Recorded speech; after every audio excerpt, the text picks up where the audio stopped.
नमस्कार दोस्तों, general science सामान्य विज्ञान के इस सीरीज में, इस प्रोग्राम में मैं आपका M&C एजुकेशन में स्वागत करता हूं। M&C education welcomes you all in its programme on general science, जिसमें कि आज हम जो है collection of 20 very important questions, 20 बहुत महत्वपूर्ण प्रश्नों का संग्रह, जो कि किसी भी प्रतियोगिता परीक्षा के लिए बहुत ही इम्पॉर्टेंट हैं, बहुत ही महत्वपूर्ण हैं, उनको हम देखने जा रहे हैं। आइए बिना समय को बर्बाद किए हम आज के सेशन की शुरुआत करते हैं। क्वेश्चन नंबर 1 है आज के सेशन का, निम्नलिखित में से सबसे मीठी शर्करा कौन सी है? मीठी शर्करा मतलब स्वीटेस्ट सबसे मीठी शर्करा है, तो स्वीटेस्ट शर्करा मतलब शुगर कौन सा है? Sucrose, glucose, fructose, maltose. इसका करेक्ट आंसर है फ्रक्टोज।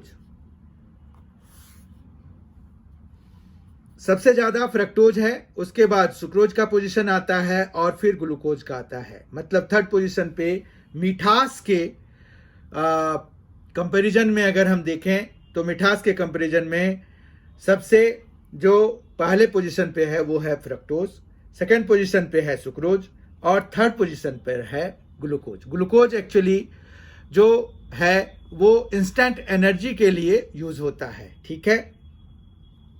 क्वेश्चन नंबर 2 है, निम्नलिखित में से किसका संश्लेषण यकृत द्वारा किया जा सकता है? कौन से विटामिन का संश्लेषण जो है यकृत द्वारा मतलब लीवर द्वारा किया जा सकता है?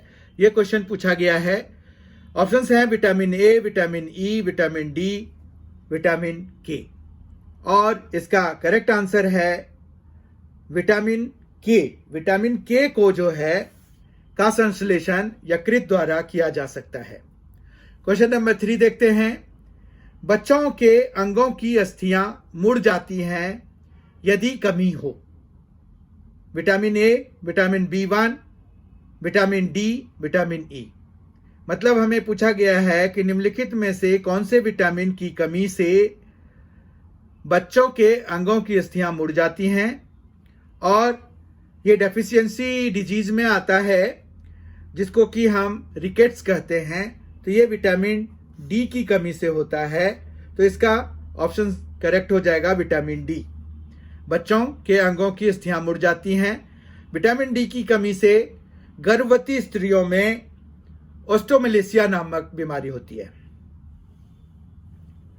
क्वेश्चन नंबर 4, कार्बोहाइड्रेट के अलावा हमारे आहार में ऊर्जा का एक प्रमुख स्रोत है।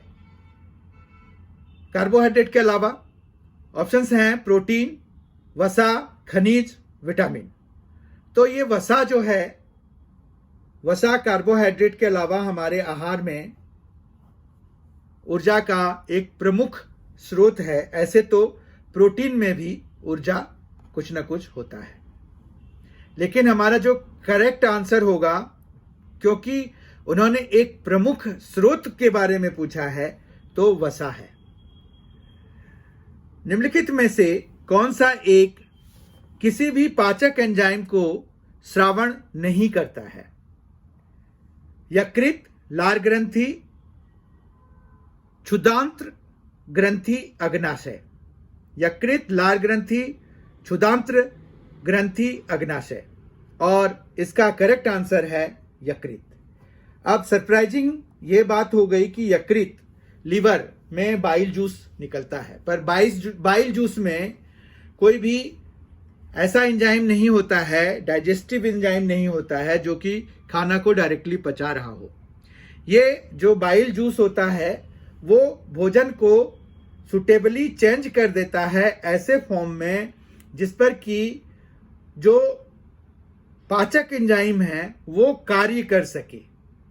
तो इसलिए यकृत इसका करेक्ट आंसर होगा कि ये कोई पाचक एंजाइम सीक्रेट नहीं करता है, उत्सर्जित नहीं करता है, श्रावण नहीं करता है।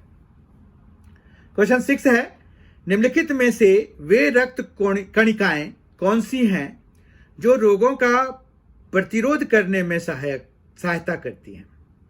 निम्नलिखित में से रक्त कोशिकाएं कौन सी हैं जो रोगों का प्रतिरोध करने में सहायता करती है? श्वेत कणिकाएं, श्वेत कोशिकाएं, एक केंद्रक रक्त कोशिकाएं, न्यूट्रोफिल, उदासीन रागी, लसिका कोशिकाएं। और हम सबों को पता है कि WBC यानी कि श्वेत रक्त कोशिकाएं जो होती हैं वो उनको फाइटर भी कहते हैं। तो ये जो है एंटीबॉडीज बनाने में मदद करते हैं। तो ये जो है रोग का प्रतिरोध करने में सहायता करती हैं। कौन? श्वेत कोशिकाएं, WBC कहते हैं। और RBC जिसमें कि हेमोग्लोबिन होता है, उसके कारण उसका कलर जो है वो रेड होता है और वो ऑक्सीजन को कैरी करने में मदद करते हैं।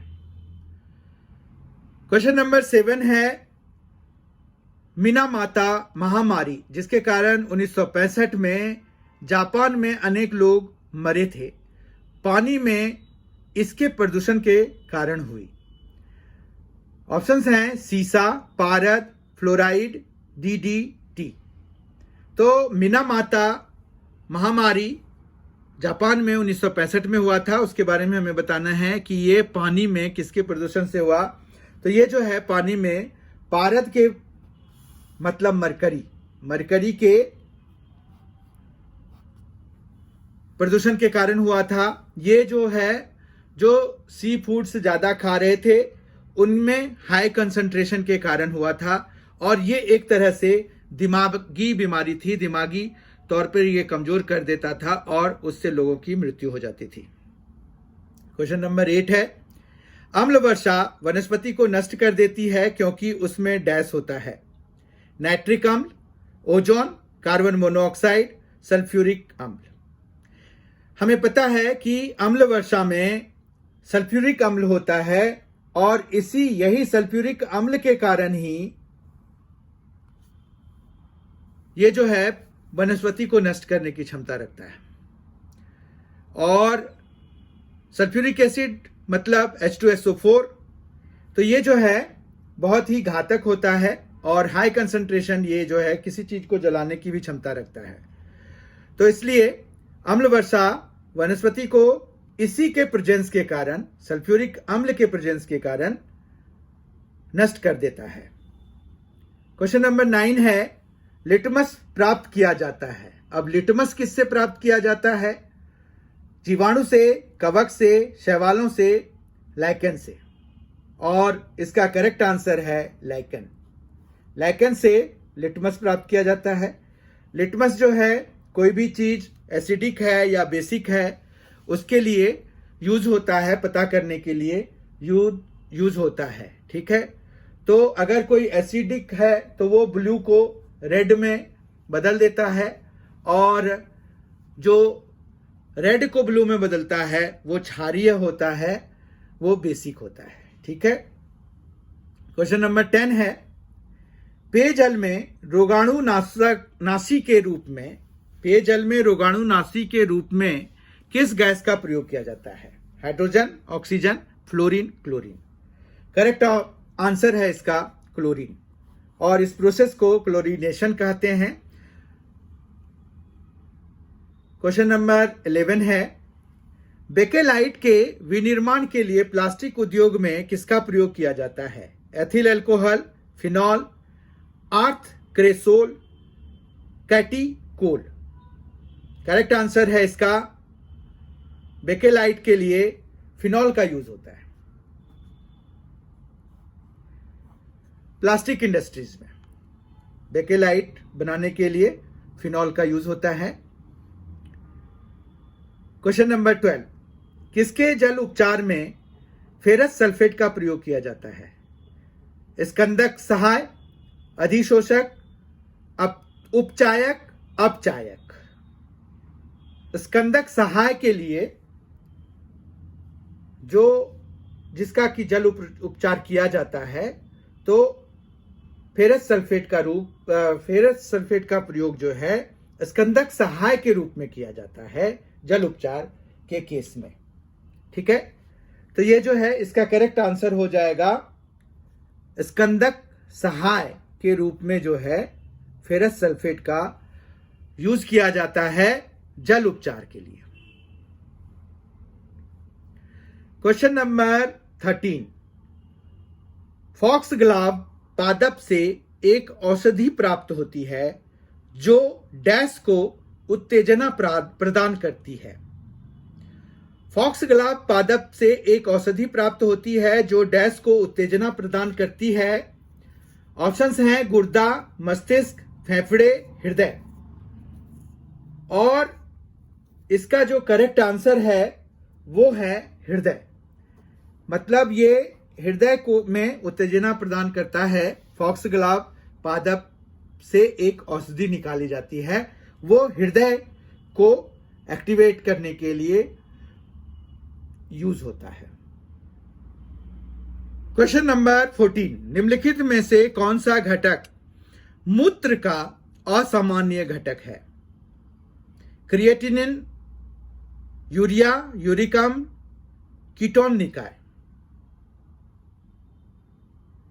करेक्ट आंसर है इसका कीटोन निकाय। कीटोन निकाय अगर किसी के मूत्र में पाया जाता है तो इसका मतलब है कि उसके किडनी में पथरी होने की संभावना है, और है मतलब। तो ये एक तरह से चेक करने के लिए भी यूज होता है, क्योंकि ये जो है असामान्य घटक है कीटोन निकाय का आना। क्वेश्चन नंबर 15 है, क्लोरीनेशन है सदूषित जल में क्लोराइड को थोड़ी मात्रा में मिलाना। एक रासायनिक अभिक्रिया जिसमें क्लोरीन बनती है, क्लोरीन युक्त नमक का निर्माण, क्लोराइडों को क्लोरीन में रूपांतरित करने की प्रक्रिया। और इन सभी ऑप्शंस में से सही ऑप्शन है सदूषित जल में क्लोराइड को थोड़ी मात्रा में मिलाना, ताकि उसमें जो जर्म्स वगैरह हैं वो खत्म हो जाएं। सदूषित मतलब पॉल्यूटेड, कंटामिनेटेड वाटर में अगर क्लोरीन की थोड़ी मात्रा मिला दी जाती है तो वो शुद्ध जल हो जाता है, एटलीस्ट पीने योग्य हो जाता है। बहुत ज़्यादा शुद्ध नहीं होता है, लेकिन वो पीने योग्य तो जरूर ही हो जाता है। कौन सा भाग हाथी के गजदंत के रूप में बदलता है? रदनक, अग्रवर्णक, दूसरा कृतंक, चवर्णक। और इसका करेक्ट आंसर है दूसरा कृतंक। दूसरा कृतंक जो है वो उसके गजदंत में बदल जाता है।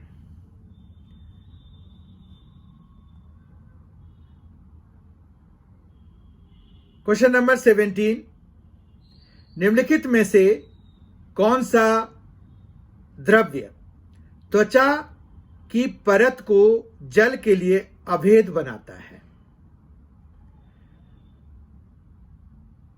Collagen, melanin, keratin, chitin.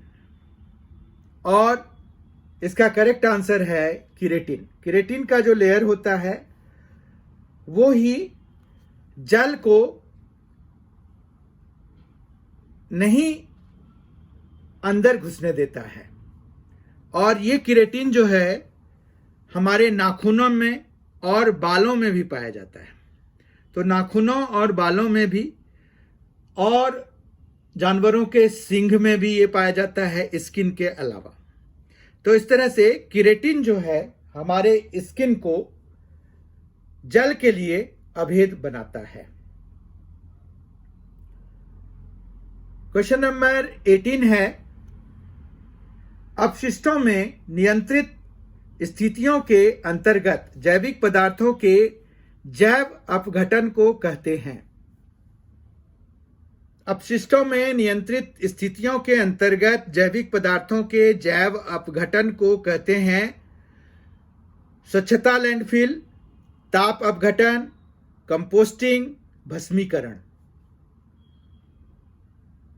इसका करेक्ट आंसर है कंपोस्टिंग। कंपोस्टिंग कंपोस्ट बनाने की प्रक्रिया है जिसमें जो है अपशिष्टों को नियंत्रित स्थितियों में जैव अपघटन कराया जाता है, उसमें केचुए वगैरह छोड़ के या मैक्रो ऑर्गेनिजम्स छोड़ के उसको जो है नियंत्रित तौर पे अपघटित कराया जाता है, ताकि उसको फिर खेतों में, गमलों में या अलग अलग बाग बगानों में उसको यूज़ किया जा सके। इससे उर्वरक क्षमता जो है ज़मीन की बढ़ती है, भूमि की उर्वरक क्षमता को बढ़ाया जा सकता है। क्वेश्चन नंबर 19 है, ओजोन इतनी सांद्रता संकेंद्रण पर गंभीर फुफ्फुसी क्षोभ उत्पन्न करके मानव स्वास्थ्य को प्रभावित करती है। 0.2 ppm, 0.2 ppm, 0.3 ppm, 3.0 ppm, 9.0 ppm। और इसका करेक्ट आंसर है डी, ppm है पार्ट्स पर मिलियन। मतलब इसका अगर 9 ppm से ज़्यादा संकेंद्रण हो जाए तो ये जो है गंभीर फुफ्फुसी क्षोभ उत्पन्न करके मानव स्वास्थ्य को प्रभावित करती है।